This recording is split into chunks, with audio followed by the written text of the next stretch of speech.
What are cryptocurrencies?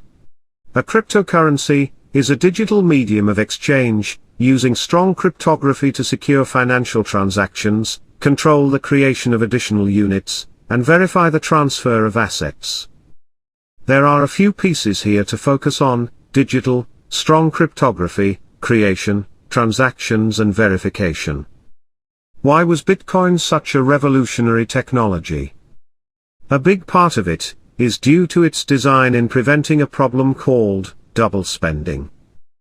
In order for you to know that the $1 you just received will not be spent by your sender again in another transaction, we typically need to trust someone to keep tabs of who's spending and receiving what, usually a bank in the case of digital assets, or the dollar note itself physically leaving your wallet and never coming back.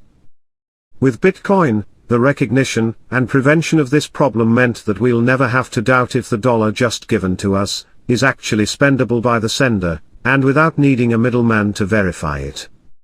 It's similar to the cash coming out of your wallet. Once you've given it away, you can see for yourself that it's no longer there. This concept is revolutionary because these are digital assets, which in the past required someone to verify transactions, since there was no way to, tangibly, account for them. With Bitcoin, each transaction is added to a block, which is then appended to the end of a chain of blocks, the blockchain, and nobody can tamper with the previous blocks, once they have been confirmed. This is done through strong cryptography, using something called SHA-256, cryptographic, hash, function. So where does all this Bitcoin come from anyway? As part of the process of confirming transactions on the blockchain, there are people called miners, who run computers, or chips, to solve cryptographic puzzles, in a race to add a new block to the blockchain. To reward these miners for their contribution in keeping the network safe, new bitcoins are created with each block added. The reason why we need miners, as part of a blockchain, is because of security. Under the proof-of-work system, one must spend real-world assets, such as electricity, to confirm blocks. There is cost incurred, before rewards can be received. With this system, it becomes expensive for bad actors to attack the blockchain, as they will need to spend a lot of resources in the attack, with others acting in the interest of receiving Bitcoin, legitimately, for their efforts in mining. These attackers have little chance of taking over 51% of the network, and effectively controlling the majority. There are other forms of consensus mechanisms as well, such as proof of stake, delegated proof of stake, proof of authority, proof of burn, proof of developer, and more. Each mechanism has its own pros and cons, so take the time to learn more about each one through the projects which interest you most. Why care about cryptocurrencies? The money that you use today, fiat currency, issued as legal tender by the government, is controlled by the governments and banks who manage its supply, issue, and distribution. Most of the time, it is good enough for day-to-day transactions.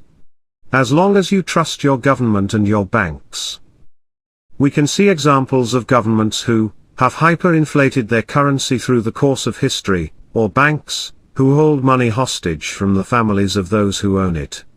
Sometimes, it can also just be inefficient, for example, when banks don't clear an urgent international transfer over the weekends because they aren't operating then. In the aftermath of the financial crisis of 2007-2008, a person or persons, called Satoshi Nakamoto created Bitcoin, which was described as a peer-to-peer electronic cash system. The first block in the Bitcoin blockchain included a message. The Times, the 3rd of January 2009. Chancellor on brink of second bailout for banks. This was, probably, meant as a jab at the current banking system. Suffering the after-effects of the financial crisis, many banks were not able to stay afloat and had to rely on bailouts by governments to survive, using taxpayers' money. Many of the original supporters of cryptocurrencies felt strongly against the way that governments could just print money to prop up the economy.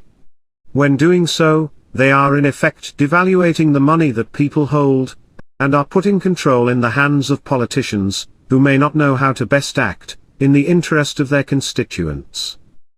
With the birth of Bitcoin, many started seeing a clear way forward, for a world in which, people, were in control of their assets.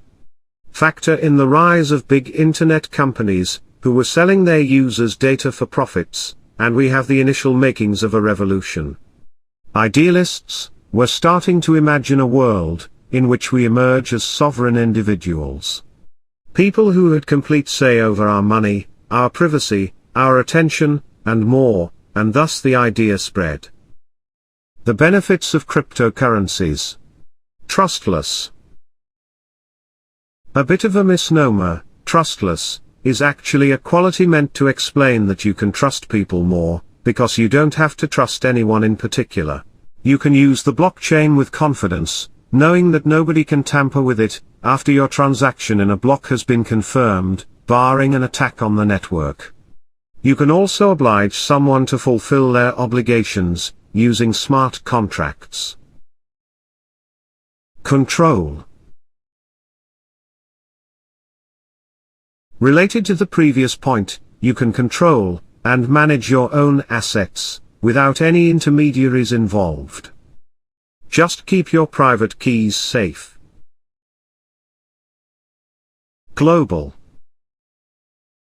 Everyone around the world can participate in the network, and you can send and receive cryptocurrencies quickly within minutes or seconds. This means that, even those without access to the current banking system, the underbanked or unbanked, can also participate in the global economy. Transparent. You can check every transaction that ever took place on most blockchains. Etherscan, for example, allows you to view all of the transactions on the Ethereum blockchain. Known factors. Unlike the typical government-issued monetary system, most cryptocurrencies come with a predictable supply schedule.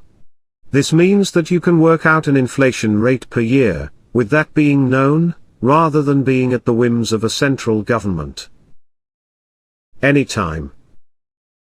You can transact at any time, rather than having to wait for the bank to open or within operating hours.